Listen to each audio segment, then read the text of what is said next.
शाह सैयद मोहम्मद नौरबख्श रहमतुल्लाह अलैहि की ज़िंदगी में कई वाक़यात ऐसे हैं जो उनके अक़ीदे और इत्तिहाद के पैगाम की अक्कासी करते हैं। इनमें से एक ख़ास वाक़या उनके सफ़र के दौरान पेश आया जब इन्होंने अपने मुरीदों को फ़िरक़ावारीत से बचने और इत्तिहाद की अहमियत पर ज़ोर दिया। एक दिन शाह सैयद मोहम्मद नौरबख्श रहमतुल्लाह अलैहि अपने मुरीदों के साथ एक दूर दराज गाँव की तरफ जा रहे थे। रास्ते में इन्होंने एक गाँव में क़याम किया जहाँ दो फ़िरक़ों के लोगों के दरमियान शदीद इख्तिलाफ़ात थे। ये इख्तिलाफ़ात इतने बढ़ गए थे कि दोनों फ़िरक़ों के लोग एक दूसरे से बातचीत करना भी पसंद नहीं करते थे और मामूली बातों पर झगड़ने लगते थे। गांव का माहौल कशीदा था और लोग हर वक्त एक दूसरे के खिलाफ महाज़ाराई में मसरूफ़ रहते थे।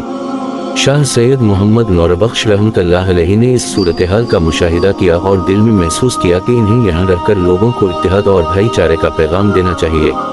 इन्होंने अपने मुरीदों के साथ मशावरत की और एक मजलिस का एहतिमाम करने का फैसला किया ताकि गाँव के लोगों को एक साथ बिठाया जा सके और इनके दरमियान इख्तिलाफ़ात को दूर किया जा सके। मजलिस की तैयारियां शुरू हुईं और दोनों फ़िरक़ों के लोगों को दावत दी गई। जब सब लोग जुमा हो गए तो शाह सैयद मोहम्मद नौरबख्श रहमतुल्लाह अलैहि ने अपनी बात शुरू की।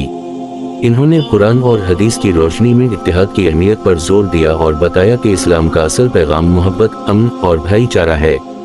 इन्होंने कहा कि मुसलमान होने के नाते हमारा फ़र्ज़ है कि हम एक दूसरे के साथ मोहब्बत और एहतिराम से पेश आएं और फ़िरक़ावारीत की लानत से बचें।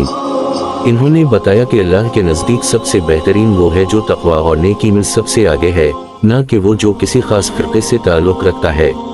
इन्होंने मज़ीद कहा कि हमें चाहिए कि हम एक दूसरे के इख्तिलाफ़ात को भुलाकर एक दूसरे के साथ मिलजुल कर रहें। इख्तिलाफ़ात ज़िंदगी का हिस्सा हैं, लेकिन ये इख्तिलाफ़ात हमें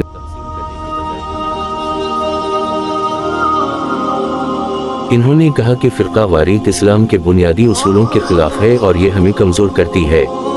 इन्होंने अपने मुरीदों को मुखातिब करते हुए कहा कि आप सबको चाहिए कि आप अल्लाह की रस्सी को मजबूती से थामे रखें और फ़िरक़ावारीत से दूर रहें। हमारी ताकत हमारे इत्तिहाद में है और अगर हम मुत्तहिद रहेंगे तो कोई भी ताकत हमें नुकसान नहीं पहुंचा सकती।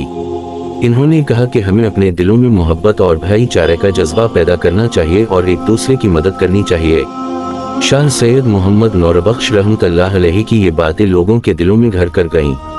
गांव के दोनों फ़िरक़ों के लोग इनकी बातों से मुतासिर हुए और इन्होंने अपने इख्तिलाफ़ात भुलाकर एक दूसरे के साथ मिलकर रहने का अहद किया।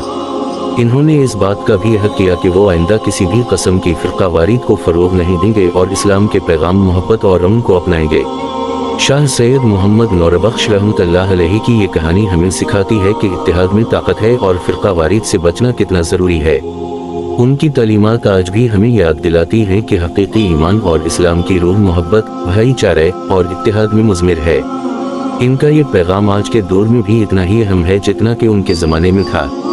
इस वाक़े के बाद गाँव के लोग शाह सैयद मोहम्मद नौरबख्श रहमतुल्लाह अलैहि की तालीमात पर अमल पेरा हो गए। इन्होंने अपने दिलों से नफ़रत और कीना को निकाल दिया और एक दूसरे के साथ मोहब्बत और एहतिराम से पेश आने लगे। गांव का माहौल बदल गया और लोग पहले से ज़्यादा खुशहाल और पुरअमन हो गए। इन्होंने ये सीख लिया कि इख्तिलाफ़ात को मोहब्बत और एहतिराम से हल किया जा सकता है और इत्तिहाद में ही हकीकी ताकत है। शाह सैयद मोहम्मद नौरबख्श रहमतुल्लाह अलैहि के इस वाक़े से ये वाज़ेह होता है कि इन्होंने हमेशा मुसलमानों को इत्तिहाद की तलक़ीन की और फ़िरक़ावारीत के ख़िलाफ़ आवाज़ उठाई। उनकी तालीमात और उनकी मिसाल आज भी हमें इत्तिहाद और मोहब्बत की अहमियत सिखाती हैं और हमें इस बात की याद दहानी कराती हैं कि हम सबको मिलकर रहना चाहिए और इख्तिलाफ़ात को भुलाकर एक दूसरे के साथ मोहब्बत और भाईचारे के साथ पेश आना चाहिए।